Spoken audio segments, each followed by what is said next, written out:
And doon nagpalit na din ako ng pipe, full system yan.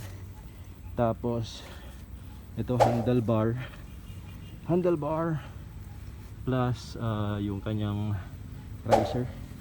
So far yun lang naman na yung pinalit ko. And then of course importante to yung handguard. So lalagay ko din sa description kung saan ko nabili. Yan, so this is my 2020 CRF. And plus yan yung aking engine guard. Yan, T4 yan, T4. So far ito lang. So test natin yung susi. Wait.